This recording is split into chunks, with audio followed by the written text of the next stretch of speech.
This morning, as I said earlier, Paul Kamangi is going to be speaking to us. He's a missionary with his wife Mary in Kijapi, Kenya, and we've been supporting them for about 19 years. It's been a long partnership. We're grateful for all the work you've done. I can't wait for the crowns in heaven I'm going to get because of your ministry. So, and all of everybody else too. But wonderful family, and I'm going to introduce them a little bit more after the reading of God's Word. So Paul asked me to read Joshua chapter 6. We're going to be reading about the fall of Jericho. It's a longer passage, so I'll just have you remain seated. If you want to just get the Bible out, or you could feel free to close your eyes if you'd like, meditate on what God is speaking to you in God's Word and saying to you. So I'm going to read Joshua chapter 6, starting at verse 1. Now Jericho was shut up inside and outside because of the people of Israel. None went out, and none came in. And the Lord said to Joshua, "See, I have given Jericho into your hand, with its king and mighty men of valor. You shall march around the city, all the men of war going around the city once. Thus shall you do for 6 days. 7 priests shall bear 7 trumpets of rams and horns before the ark. On the 7th day you shall march around the city 7 times, and the priests shall blow the trumpets. And when they make a long blast with a ram's horn, when you hear the sound of the trumpet, then all the people shall shout with a great shout, and the wall of the city will fall down flat, and the people shall go up, everyone straight before him." So Joshua the son of Nun called the priests and said to them, "Take up the ark of the covenant, and let 7 priests bear 7 trumpets of ram's horns before the ark of the Lord." And he said to the people, "Go forward, march around the city, let the armed men pass on before the ark of the Lord." And just as Joshua had commanded, the people, the 7 priests bearing 7 trumpets of ram's horn before the Lord, went forward, blowing the trumpets, with the ark of the covenant of the Lord following them. The armed men were walking before the priests who were blowing the trumpets, and the rear guard was walking after the ark, while the trumpets blew continually. But Joshua commanded the people, "You shall not shout or make your voice heard, neither shall any word go out of your mouth until the day I tell you to shout. Then you shall shout." So he caused the ark of the Lord to circle the city, going about it once. And they came into the camp and spent the night in the camp. Then Joshua rose early in the morning, and the priests took up the ark of the Lord, and the 7 priests bearing the 7 trumpets of ram's horns before the ark of the Lord walked on, and they blew the trumpets continually. And the armed men were walking before them, and the rear guard was walking after the ark of the Lord, while the trumpets blew continually. And the 2nd day they marched around the city once, and returned into the camp.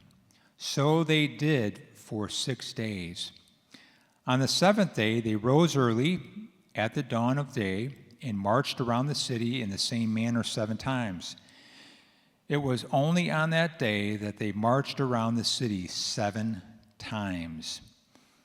At the 7th time, when the priests had blown the trumpets, Joshua said to the people, "Shout, for the Lord has given you the city, and the city and all that is within it shall be devoted to the Lord for destruction. Only Rahab the prostitute and all who are with her in her house shall live, because she hid the messengers whom we sent. But you shall keep yourselves from the things devoted to destruction, lest when you have devoted them, you take any of the devoted things and make the camp of Israel a thing for destruction and bring trouble upon it. But all silver and gold and every vessel of bronze and iron are holy to the Lord. They shall go into the treasury of the Lord." So the people shouted, and the trumpets were blown, As soon as the people heard the sound of the trumpet, the people shouted a great shout, and the wall fell down flat. So the people went up into the city, every man straight before him, and they captured the city. Then they devoted all in the city to destruction, both men and women, young and old, oxen, sheep, and donkeys, with the edge of the sword.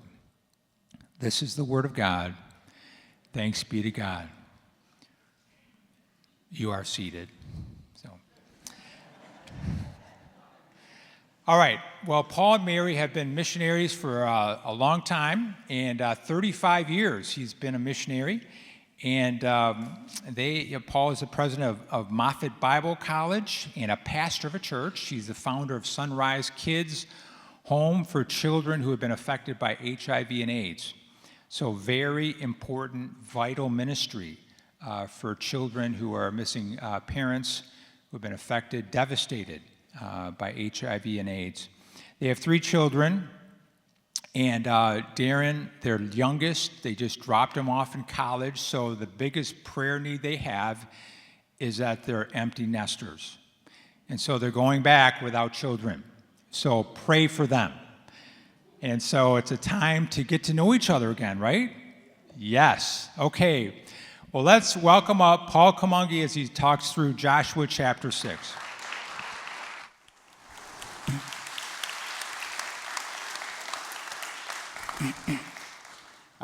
Thank you so much, Pastor John, for that wonderful introduction about us and what God is doing in Kenya and the ministry that we have, the 3 ministries that you have been supporting for 19 years. And we will always thank you and God for who you are to us. So thank you again for those who have come to Kenya and they have witnessed what God is doing. So thank you again. Today, I want to bring our attention to the book of Joshua, which our brother John has gone through. And the theme of this chapter is that victory over difficult circumstances comes by trusting God. Victory over difficult circumstances comes by trusting God. Brothers and sisters, we are all human beings, and we go through difficult circumstances in one way or the other because we are human beings. And not only that, when you try to think about your family, your children, and where you work, you can think about the difficult circumstances sometimes you go through. And therefore, we go through circumstances which are very difficult sometimes, and unless we trust God, there's no we can be victorious. And that's why it is very important for us, brothers and sisters, to trust God in all circumstances in order to be victorious. At this time, the children of Israel, from Egypt to Canaan, there was this obstacle, which was the city of Jericho. I'm not sure how many of you have gone to Israel or to the city of Jericho. It is so easy. It is not expensive. I have gone there so many times, gazillion of times. How did I go there? Through YouTube. Through YouTube. Is it expensive? You just go to your phone or to the computer and go to the city of Jericho and you pay nothing. So therefore, you can go there and understand what is going on. At this time, the people of Israel, there was this one obstacle, the city of Jericho, which was in front of them. The city of Jericho had so many sophisticated weapons. Not only the weapons, but also very skilled soldiers. And the wall of Jericho, according to archaeology, is that it was so high 21 feet thick for 4 chariots or horses walking around it. And it was also very thick and many gates that nobody could go through unless there is a miracle from God. And this is a city that God wanted these people to conquer. The kings of Jericho were skilled shooters. They were so mighty at that time. And yet God is telling the children of Israel, you must go and conquer the city of Jericho, not according to your own will, but according to my will and the ways. To conquer Jericho, the children of Israel needed to know that the battle is not theirs, but the battle is God's. To conquer Jericho, the children of Israel needed to trust God in 3 ways. To trust God in 3 ways. The first way, they needed to trust God by faith, patience, and obedience. That is in verse number 1 to 5. God's instruction to the children of Israel were very extraordinary. They were not normal. The way we do things, the way we fight, it was not normal. Because he taught them and by the way, the children of Israel this time, they were about 2 million. So it is not a small number, but it was a big, huge number. But they were told by God, with his instructions, you have to get up very early in the morning with your animals. They should not be at the camp. Your chicken, your dogs, your children, older people, younger people, everybody with everything. You get up every morning and you go about 15 miles. If you study there, you see it's about 15 miles. You go the first day, you go around. You go back to the camp. Take a nap. Prepare for the following day. So they did the first day, they went around. By faith, by obedience, by being patient. They went the first day, and I suppose the first day, the people of Jericho, maybe they went all the way to the top of the walls to see what's going on here. And they were very prepared to fight these guys who are coming around. But the children of Israel did not even do or say a word. But they went the first day, they went around, and they went to the camp. The second day came, and the people of Jericho went to the roof or to the wall and see what's going on. And these guys, they have nothing, only their animals, nothing else. And the third day, do you think that the third day these guys in Jericho woke up? You don't need to wake up. Because these guys, they are only walking around. You cannot wake up for the people who are doing nothing. So they slept. So the third day, according to the instructions, they went around. And the fourth day, the fifth day, they went around and they went to the camp. And they did that for 60 days. And God instructed them, the seventh day, which signifies the purity and the holiness of God, and the completeness of the mighty work of God, the seventh day. They were told the instruction, the seventh day, you go 7 times. 7 times. Maybe this was also very frightening for the people of Jericho. Oh, they have gone once, they have gone twice, they have gone 3 times. Wait a minute. What is going on? And they are going many, many times. So they were tired. So they went back to bed.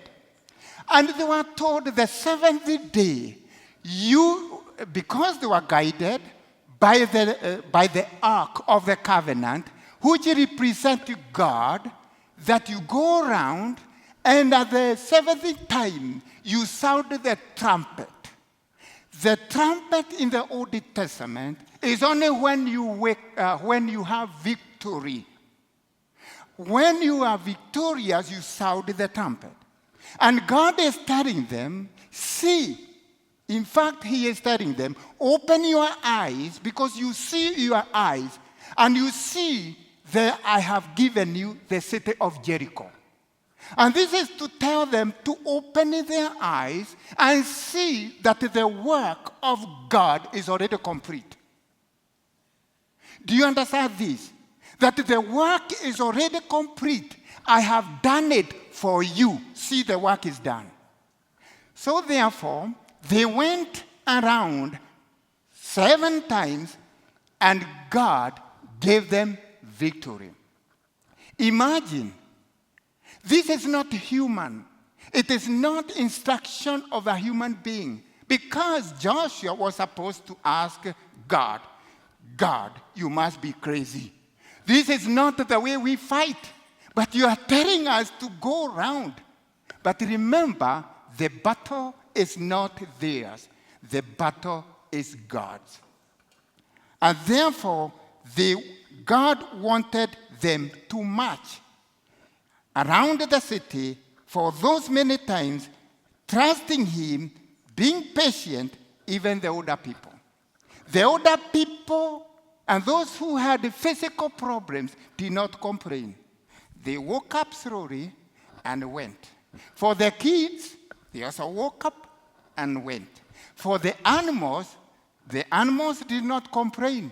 Why are we going, you guys? Where are you taking us? This is crazy. It is so much early in the morning. Where are you taking us? The animal woke up and they went. Through obedience, it happened.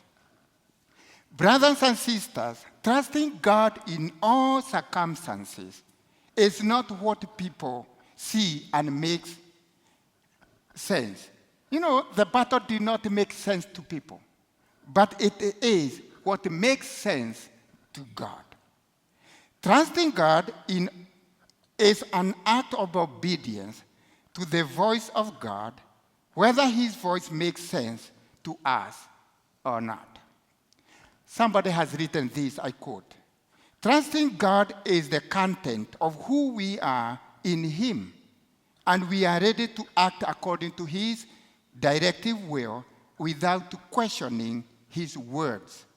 Even if sometimes we do not fully understand, we obey, we trust, and be patient with what he is telling us. End of quote. Trusting God is what trusting what God has told us to do is the content of who we should be, content of who we are.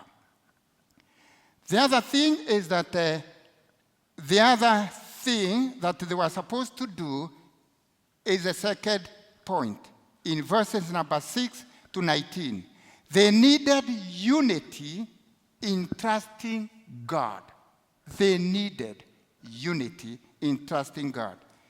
Though God promised to deliver Jericho into their hands, Joshua and the people had some instruction to follow that so that they can experience victory. They were to keep God's instruction, though to them they were not making sense because it was the instruction was extraordinary. It was not normal. It was something that was not done there before, but they were supposed to be united in trusting God, all the people. They were to shout. You will never win any battle, any struggle, any circumstance through shouting. When the kids are not behaving nicely, or they are not doing according to what you have instructed, shouting to them will not even help. Hey, what are you doing there? I say, no. And here we see God telling them, you have to shout. Is this not really extraordinary, abnormal? Extraordinary, abnormal? And yet, people were supposed to shout. And the instruction of shouting was, it has to come together. Not when this group is shouting and the other group is shouting, and the other group is shouting. There's no coordination. They were supposed to shout together. Not one group saying, and the other one, no coordination. They were supposed to shout at the same time in the unity of shouting so that they can achieve victory. They were supposed to shout according to the instruction and the direction of God. The shout was to be coordinated by Joshua, verses 10. And he says, do not have a war cry. Do not raise your voices. Do not say a word until the day I will tell you to shout. You see, it's God who is telling them how to shout, how to coordinate themselves, and how to do it. They were to carry the Ark of the Covenant. This Ark of the Covenant, inside the Ark, the box, was the writing of Moses, the 10 Commandments, so that, and these 10 Commandments, according to the text in the Old Testament, they were to represent God in that ark. So therefore, they are not by themselves. God is in front of them. Imagine when God is in front of us. We will always be victorious because the Ark of the Covenant is in front of the children of Israel. And therefore, God is within them, God is in front of them, and God is guiding them. Therefore, they are victorious even before they see the victory. Do you understand that? They see the victory because God is in front of them. They were supposed to carry the Ark of the Covenant. They were supposed to carry the horns of the lambs so that when the time comes, they can sound the horns of the lambs. And this is telling us that already God has given them victory before they see it, before they experience it. It was not the noise that the people made which made the wall of Jericho and the gates fall apart. It was the act of trusting and obeying and being patient with God that made the wall of Jericho fall. Today, brothers and sisters, there are so many struggles that we go through. With our kids, where we work, struggles in so many difficult circumstances that come through us. And even some spiritual problems. We cannot be victorious unless we are united. Even at the church sometimes, we have difficulties that come together and come to us. There's no way we can be victorious and conquer them until we come together in one unity within ourselves, within our families, and God is ahead of us so that we can be victorious. So that we can be victorious. We don't need to shout and complain. The only shouting that we can shout is from the instructions of God. We will not be victorious when we are shouting there and there, complaining without knowing where we are going. Families falling apart. Don't complain. As believers, let's come together with our families. Let's come together as a church and pray because we trust in God who is able, who is victorious, because he is telling us, see, victory, I have already given victory. What else do you need? It's only to trust, obey, and also follow my instruction. Verses number 20, 21, the third thing, they needed to trust God in keeping their words. They needed to trust God in keeping their words. What they were told to do, they were to keep the words. God directed Joshua and the people of Israel that when the wall of Jericho fall apart, get in there, destroy everything that is in it. I mean including people, including animals, those huge animals, those huge things on gold and silver, but don't destroy gold and silver because you need to carry them and you take them to the temple. But all the other things, they are distinct for destruction. And they were supposed to do that. Imagine, there was according to the archaeology, it says that they had so many good, big animals, like cows. I mean, Wisconsin cows. When I visit those farming areas, you see big animals, and they give good milk, and a lot of milk and meat. These are the animals they are supposed to destroy. Not to take one and the other, but to destroy everything. Their goat, their sheep, their camels, and even food. Destroy their weapons, destroy their clothes, destroy everything because they are dedicated by God for destruction. Those are the instructions. The Israelites were to guard their integrity by taking things or destroying things that God instructed them to destroy. And also taking things that God asked them to take to the temple. Nothing else. Israelites were not to be tempted by the heathen items and carry anything. Before this story, you can read the story of Achan. Achan and the children of Israel, Joshua was told, ask all these people to go and destroy the city called Ai, or Ai. And when they went there, a guy called Achan decided to take some of the things, particularly a heavy jacket. It is called a coat.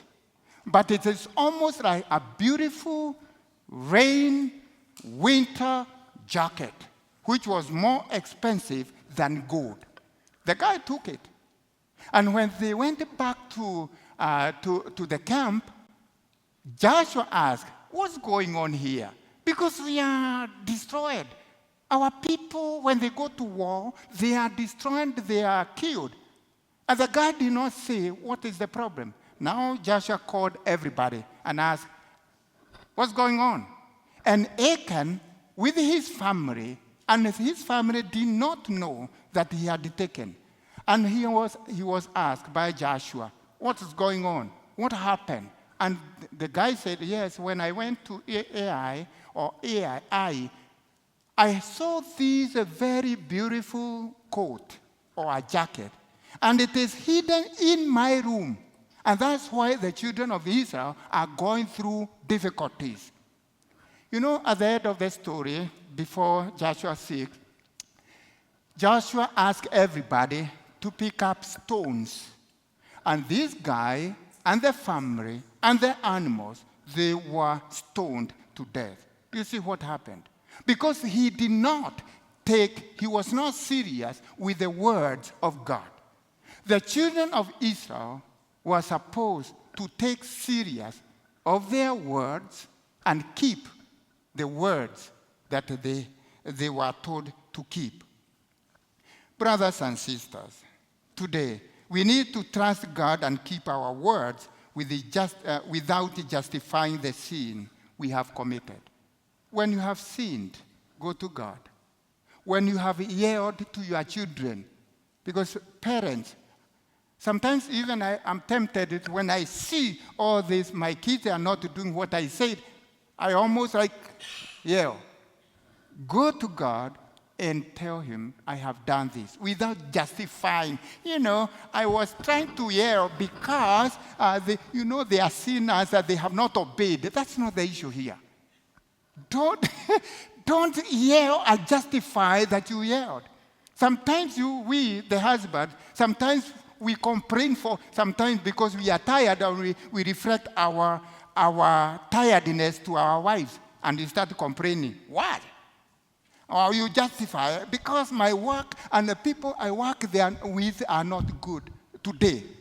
Please, let's not justify what we have done. Let's keep our words. So far, we have seen that the victory over difficult circumstances comes through trusting God. And the Israelites needed 3 things, which as believers today, we also need to implement. They needed to trust God by faith, patience, and obedience. They needed unity in trusting God. They needed to trust God in keeping their words. And this is what God is calling us to do.